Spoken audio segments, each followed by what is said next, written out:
Hello everyone, it's Matthew McKenzie here, and I usually raise awareness of unpaid carers, those who perhaps care for someone in the family with mental ill health or cancer diagnosis. A lot of my videos also tend to focus on anti-racism, anti-discrimination, and challenges that carers can face. And one of these challenges is what I'm going to present on for this video. Now, I volunteer for a number of care centers, to be honest. One of them I even hold to account regarding my role as, I suppose, a carers champion or a carers advocate. So I'm linked to a number of care centers to help and support some local, regional, a few even national, and I get a lot of support from them as well. They promote my blogs that I use to raise awareness of unpaid carers, the groups that I run. I'm really thankful for them. But I felt it was time to return more than just a favor in a sense. Things have changed a lot since the 90s or even 80s regarding care centers, and they are facing a crisis. So it's going to be a short lecture, really, when it comes to care centers. So what will I be talking about on this lecture? So some of you are probably scratching your heads, really, and this is actually quite common, to be honest. There are many millions of unpaid carers out in the UK, and I'm sure many of them do not know that they're a carer, and because they don't know they're a carer, or they prefer not to be labeled as a carer, they don't have to be labeled as a carer. The disadvantage or challenge is that you might not know the carer's rights. And therefore, as you can see from what I've placed here, and rightly so, I'm going to talk a bit about, what is a carer centre? Because I do feel they're absolutely the hub of a community. When people are vulnerable, they look for support and means of support, and care centres serve as a hub, not only for the carers, but for the community. That's another lecture for another time, to be honest. But I've known care centres to be the heart of the community. I've been involved for many years, and they do an amazing amount of work. And obviously, not all care centres are the same. I will talk a bit about, what is a care centre. And then the main thing really is I'll place a number of points on the challenges care centres face, even before the pandemic. The pandemic of the 2018, 2019 raised the absolute challenges. It made the challenges far worse for care centre, and some of us still struggling through that. And then some solutions that I've Googled that I've seen some care centres work through, some things that I've noticed. I am a part of Carers Trust, and they run many great annual events. Care centres get together, share ideas, their focus and philosophy for supporting the community. So let's delve into what on earth is a care centre and why do I spend so often around them. And I'm not ashamed to say it. When in my role as an unpaid carer, I've used care centres heavily, and I often rely on them. They're a means of great support, and they still are to this very day, even though my care role has diminished somewhat.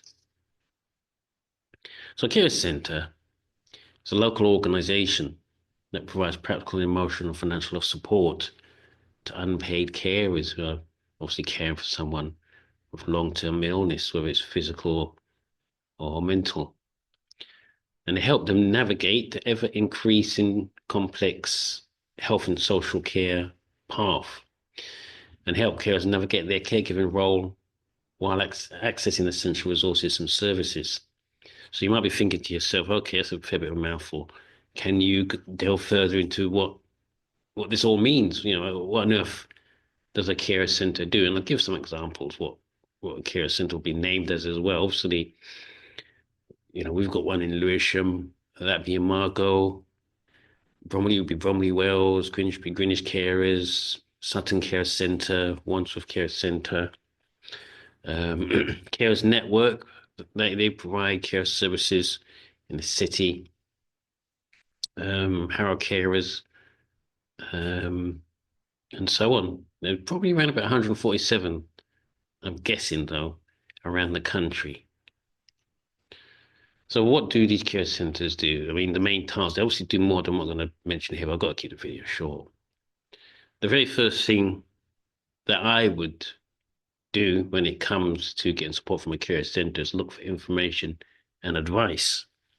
And this is just the absolute minority and absolutely small information that I'm giving regarding information and advice. Hence, they offer guidance on carers' rights, benefits, and access and support services, but they do a lot more than that. But those are some of the main things.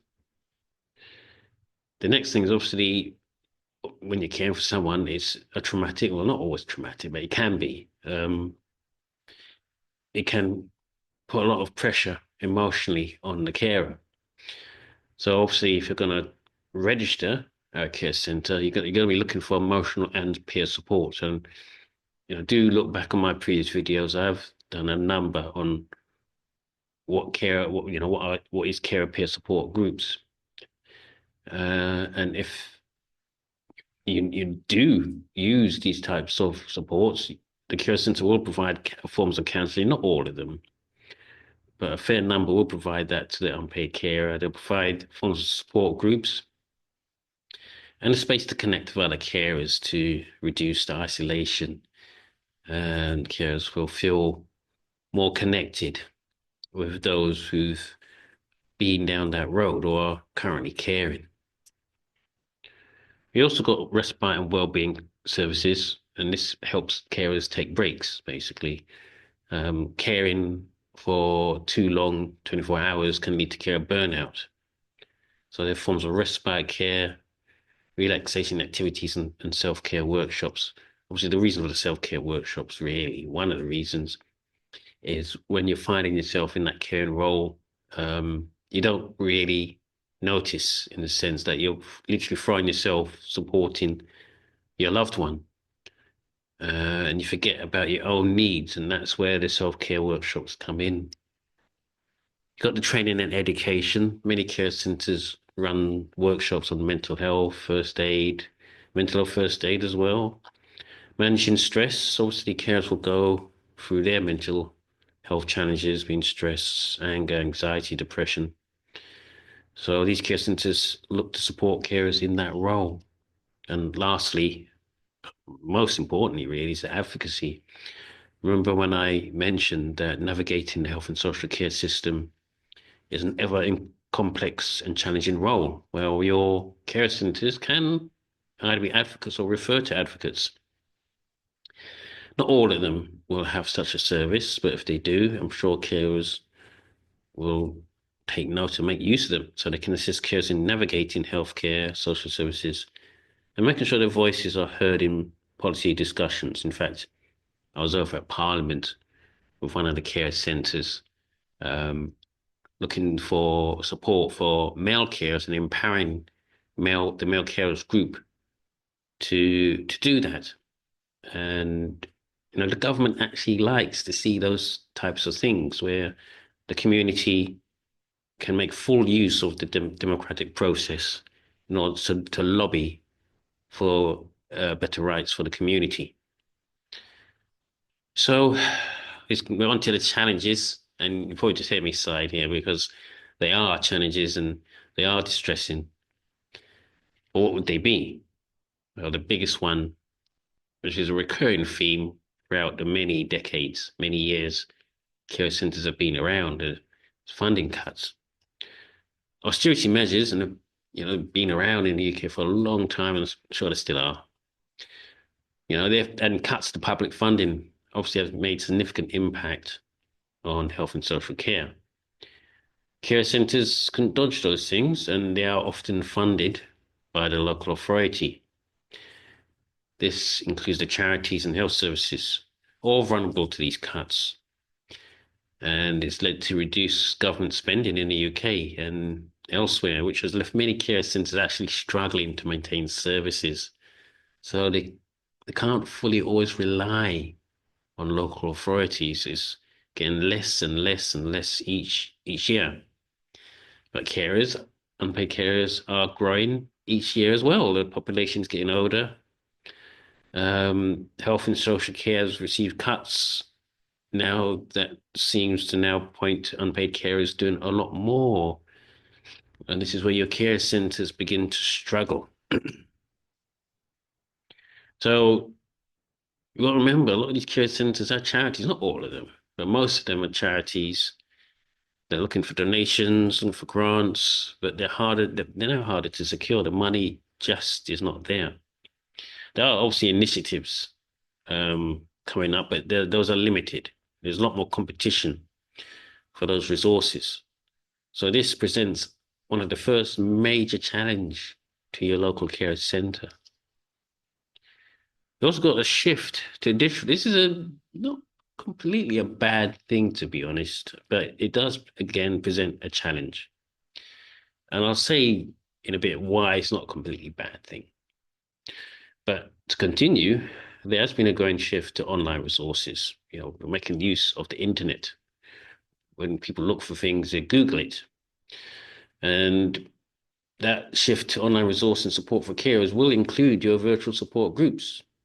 They will include the helplines and online information hubs. Now, while this is convenient for some, it does reduce the need for your physical care centres. Like just as you can see from the picture, the bottom left is a building, it's a care centre. So if carers are doing these things, they're going to think, well, why bother? Why bother go to the care centre? Why do I need the physical building support? And in turn, it reduces the need for those centres, particularly as more organisations begin to focus on digital outreach. Now, that isn't completely a bad thing. At the end of the day, we want carers to be clued up in looking for online resource and support, and there's a lot out there. The big problem, though, is not all carers are able to access or feel comfortable using digital services. Usually the young or tech-savvy carers may feel more comfortable, that's fine. And online options may feel more accessible, which obviously will lead to the reduction in demand for in-person services at the care centre. One thing to take note of, and this is again is another lecture for another day, carers need training for accessing those virtual support groups. In fact, a lot of the virtual support groups are coming from the care centres, including myself, obviously.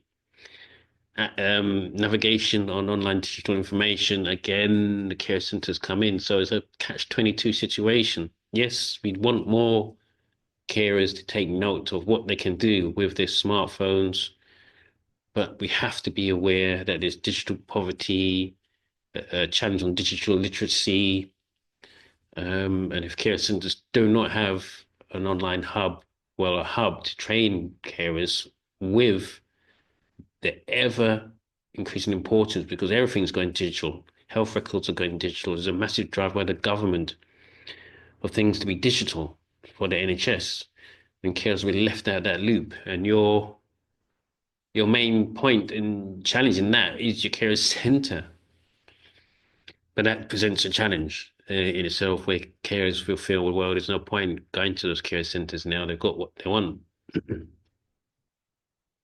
The other challenge is the changing dynamics when it comes to informal networks. There's an increase in them. So many carers are now relying on these informal networks of support, such as friends and family. And that's a good thing, to be honest, or the local community, which can be more flexible or responsive to the needs compared to your formal care centre.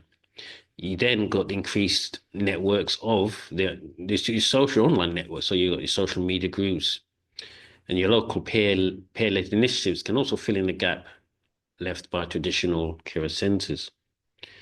So there's not much again for those needs for the care centres regarding the online revolution. I'm part of it, but I still feel it's ever so vital that there still is a central hub for care centres. They play that massive role regarding networking carers. In fact, again, a lot of the informal networks usually can be placed within those care centres. It usually can come from them. And I would still rely on care centres to even refer carers to the online groups that I do. But it does create a challenge, especially if organizations are not referring carers back, like maybe your GP surgeries or hospitals. We then look at the changing needs of unpaid carers. So the needs of carers have changed, and many now require more personalized and specialized support. So your traditional care centers might not be fully equipped to handle these increasingly complex needs, such as mental health support, legal advice, financial guidance, especially if they face themselves funding and staff shortages. Carers, unfortunately, will now start to find themselves juggling multiple roles, like obviously working carers, having a job. So they may need more flexible support options that align with those schedules rather than your set hours at physical locations. This actually points back to the first problem, or the first challenge, which is the funding cuts have reduced specialized support. One of my roles at a care center is mental health carer support, because there may not be the staff that's often there. I do this voluntary because of my many years in engaging with mental health carers. There's a lot I need to learn, but this just shows the importance of specialized support. This goes double for my national cancer carer group. You might find a lot of care centers not looking to provide that support because not funded to do so. So when carers realize this, they're scrambling to look for other alternative means. That might not always work out, unfortunately, but what can those care centers do? There's lack of funding and staff shortages. I think we've got about three more to go. Pressures on the social care system will impact and provide challenges for care centres. So we've got wider pressures on the social care system. They've not dodged those cuts. And there's also mismanagement as well. And there's also lack of awareness for unpaid carers. Not to say they don't try. There's many great works going on out there around the country regarding NHS and social care, but there's only so much you can do with the cuts and funding issues.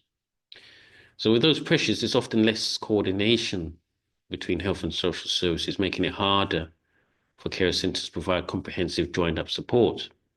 And in some cases, overwhelmed healthcare services will actually leave carers feeling disconnected from those traditional support networks, which means, basically, in a nutshell, they're not referring those care centres back. Well, they're not referring carers back to the care centres, or there's the lack of care awareness regarding this. So obviously, as caregiving needs increase, because I mentioned before, the population is aging and there's more chronic illness, the pressure to innovate, that's your online networks, the scale of services, especially mergers as well, or the adapting to changing care demands would lead to immense pressures on the care centres. And again, care centres are the solution to these pressures on the social care system. But obviously the social care and health and social care system can only really do so much. They're trying to fend for themselves, so they might not focus heavily on the care centre. And this presents a challenge to care centres.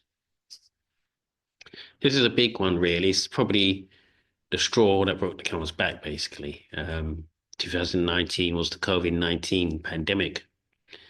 It absolutely accelerated the closure of many care centres, unfortunately.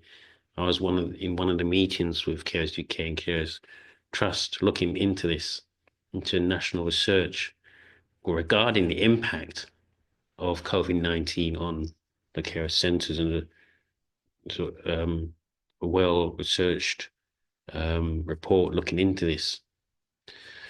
With lockdowns and restrictions, it limited face-to-face interactions, and some care centres had to close temporarily or permanently due to reduced usage or lack of resources.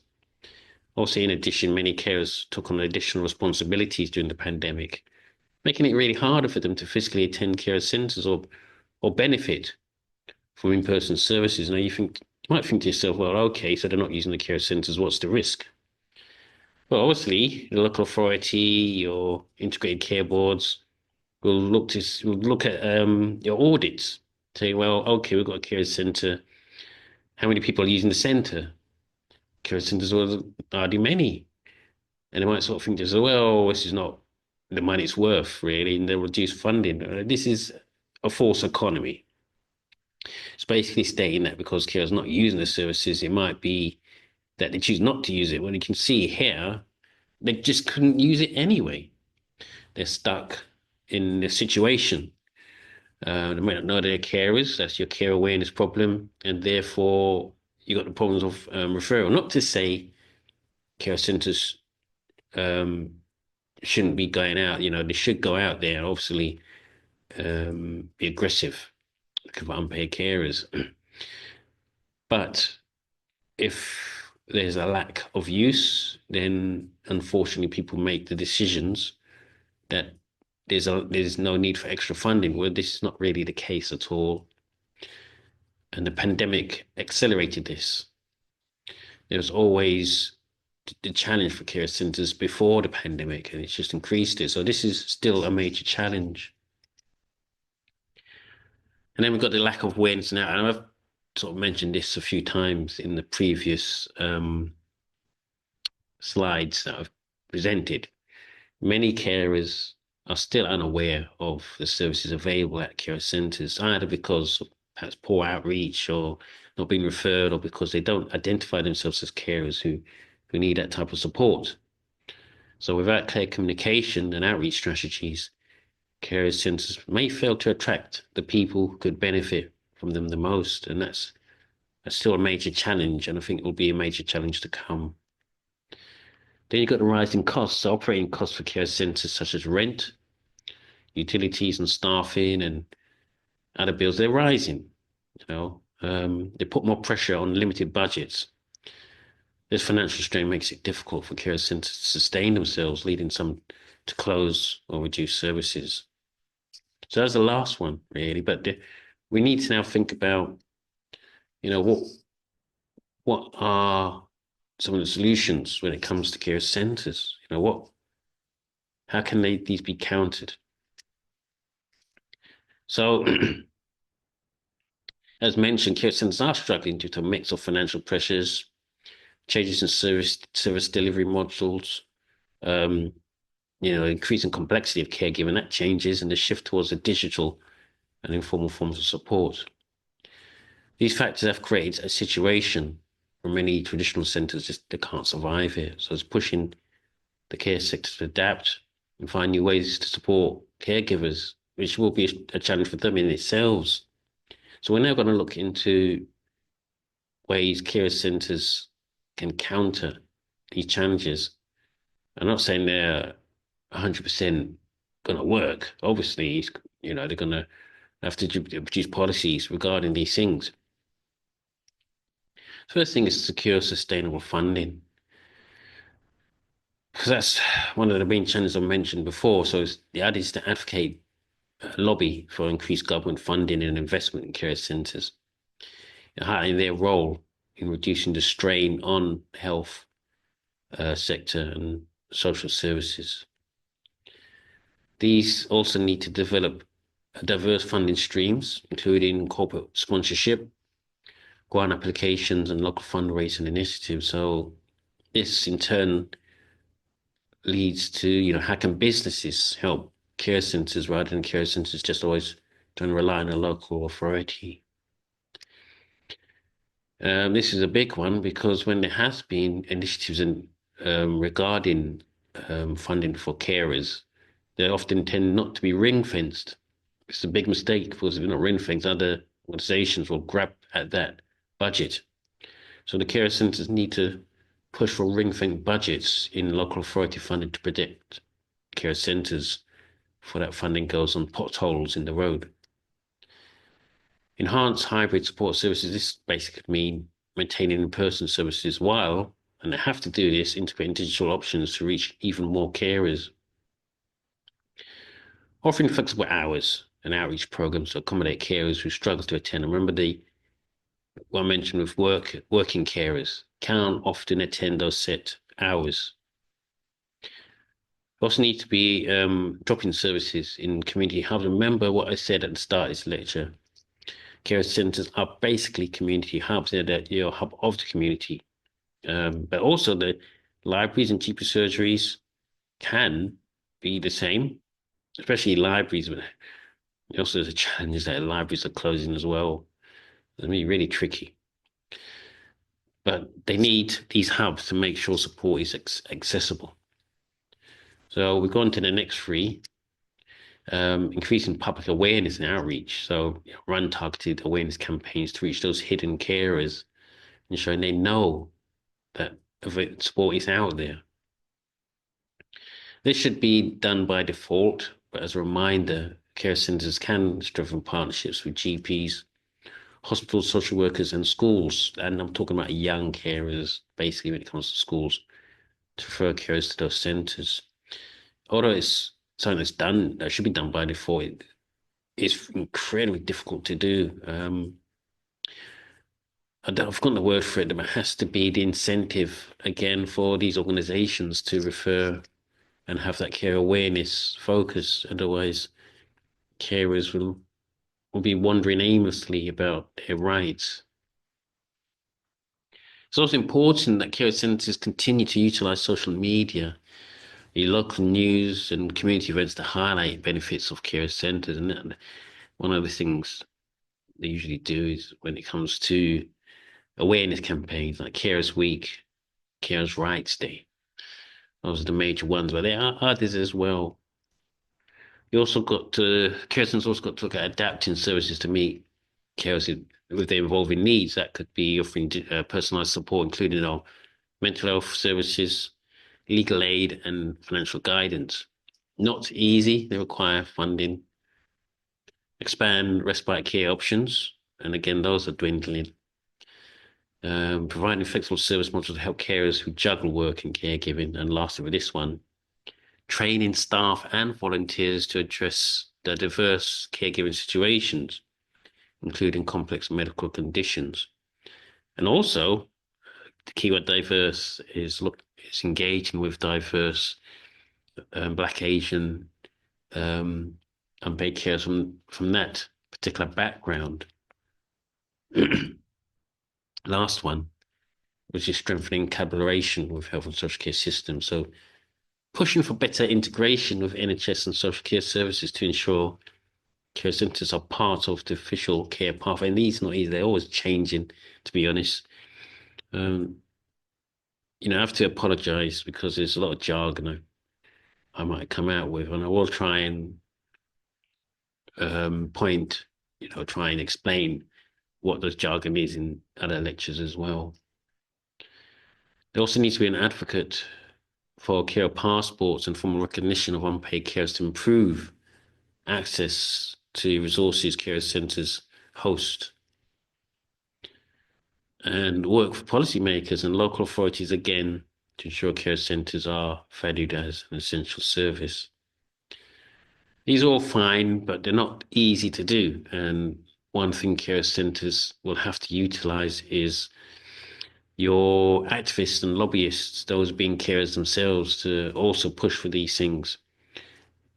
It's not often they're always the aim and focus of care centres to do all these things by themselves. It helps if you have carers themselves rallying for these things, because that will make it more likely to happen.